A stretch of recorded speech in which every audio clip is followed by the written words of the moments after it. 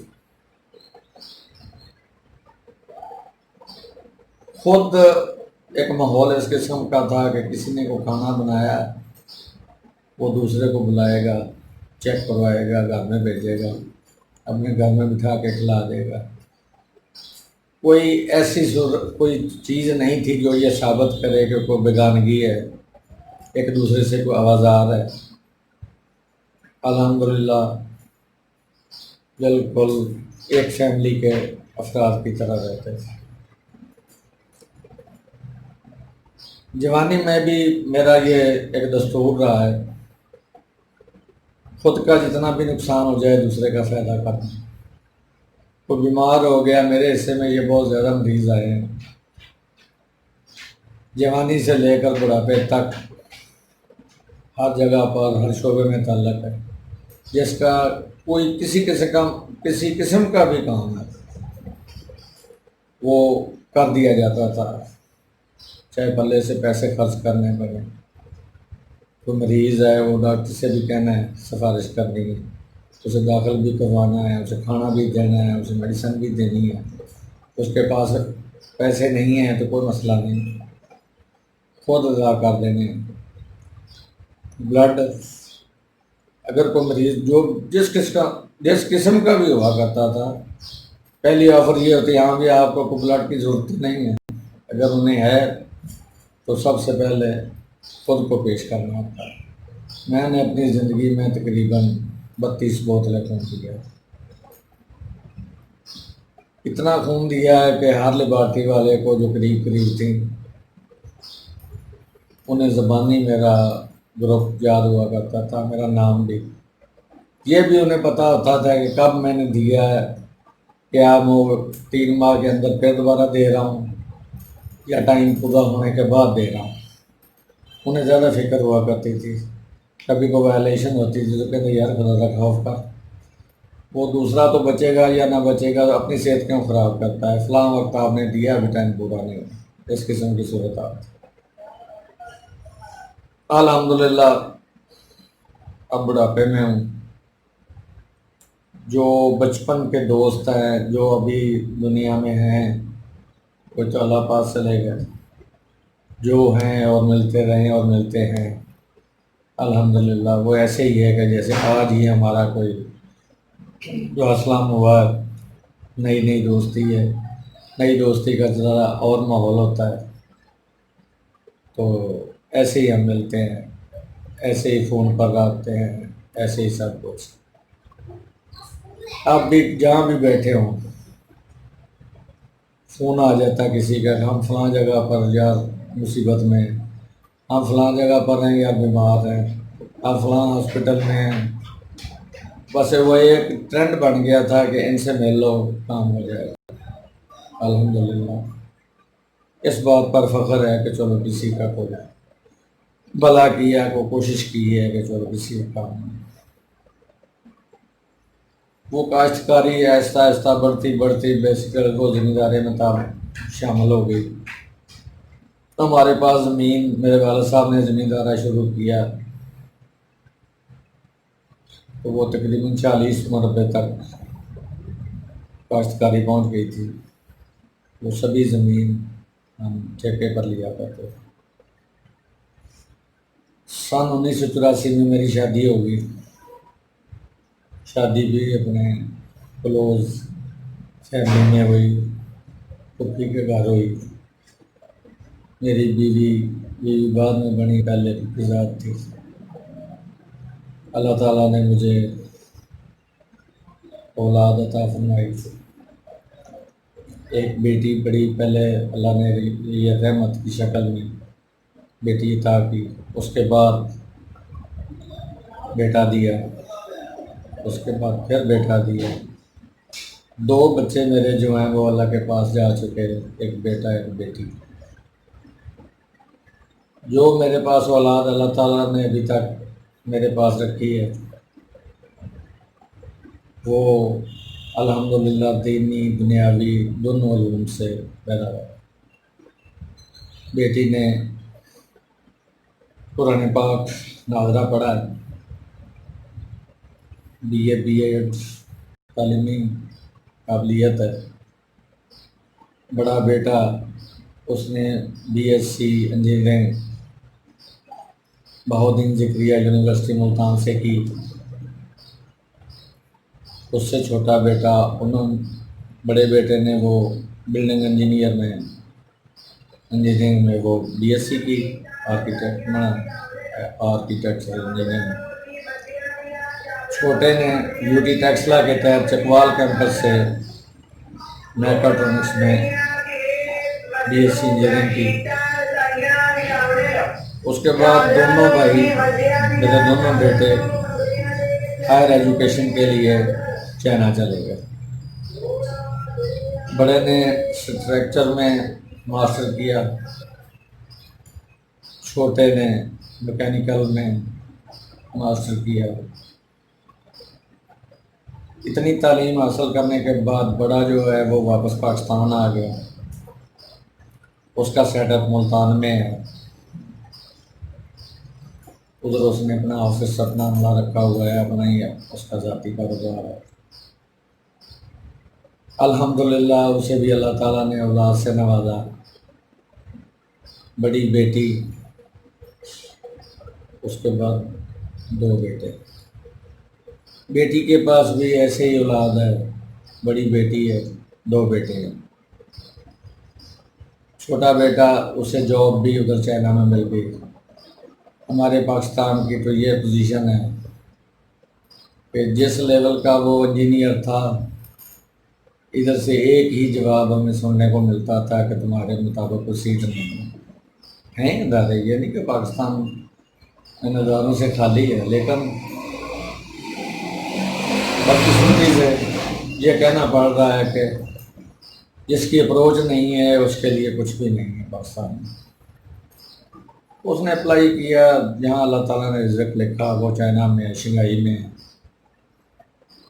ادھر چپے چپے پر وہ ایسی فیکٹریز ہیں،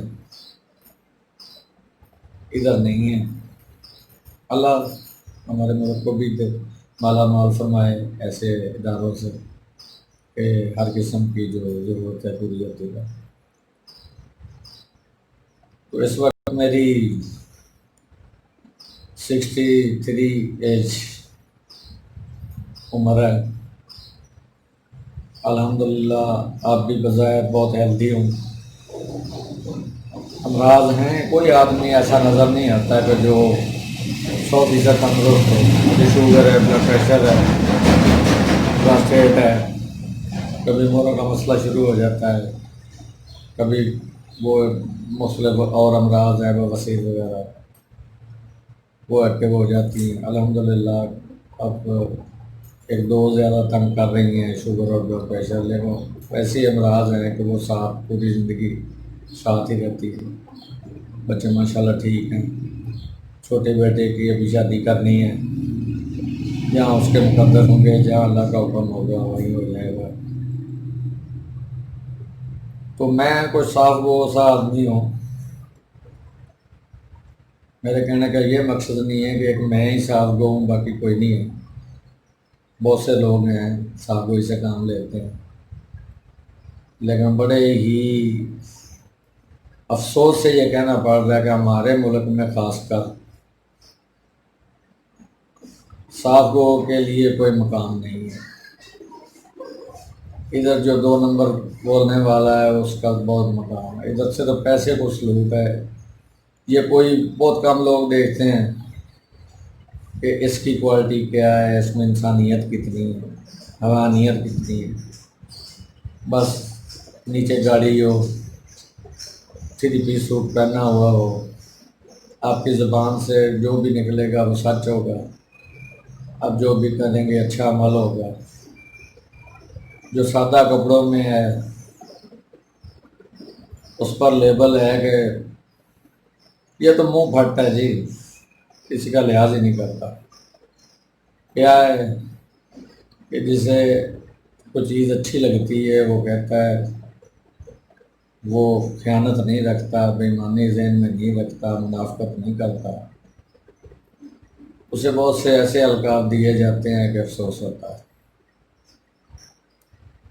یہی دعا ہے کہ اللہ تعالیٰ سب بھائیوں کو، سب بہنوں کو، سب بڑوں کو، سب چھوٹوں کو یہ توفیق دے کہ وہ سچ ہی بولیں، اچھے ہی اعمال کریں، چاہے کچھ بھی حالات ہوں، کوئی کچھ کہے، کچھ بھی کہے، کوئی دنیا میں کہتا کرے، دیکھنا تو یہ ہے اللہ نے کیا کہا ہے، اللہ کے رسول نے کیا کہا ہے۔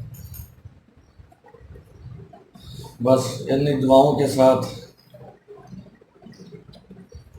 اور میں تو یہی کہوں گا نوجوان طبقہ اپنے آباء و اجداد کو دیکھے، اس لحاظ سے کہ دینی سلسلے میں وہ کتنے فعال تھے، دینی علوم کے لیے ان کی کتنی کوشش اور سٹرگل تھی، اللہ اور اس کے رسول کے احکامات کو اہمیت دیجیے، ہمیشہ اپنے سے بڑوں کی قدر کیجیے، چھوٹوں پر رحم کیجیے، کسی پر ظلم و زیادتی مت کرو، ایسے افعال سے درگزر کرو جو دوزخ میں جانے کا باعث بنے، ایسے اعمال کرو جو دنیا اور آخرت کے لیے بخشش کا سامان بنے۔ اور کہنے کو تو بہت کچھ ہوتا ہے، بس اسی پر اکتفا کروں گا کہ اپنے پیچھے وہ کچھ چھوڑ جائیں جسے صدقہ جاریہ کہتے ہیں، ایسے نیک اعمال چھوڑ جائیں، ایسی اچھی یادیں چھوڑ جائیں کہ دوسروں کے لیے وہ تکلیف کا باعث بنے، دوسروں کو اچھے راستے ان میں سے نظر آئیں، دوسروں کے لیے مشعل راہ بنے۔ اللہ تعالیٰ ہم سب کا حامی و ناصر ہو، بزرگوں، نوجوانوں، جوانوں، چھوٹے بچوں، سب کی خدمت میں۔ السلام علیکم۔ اللہ ہم سب کا حامی و ناصر ہو۔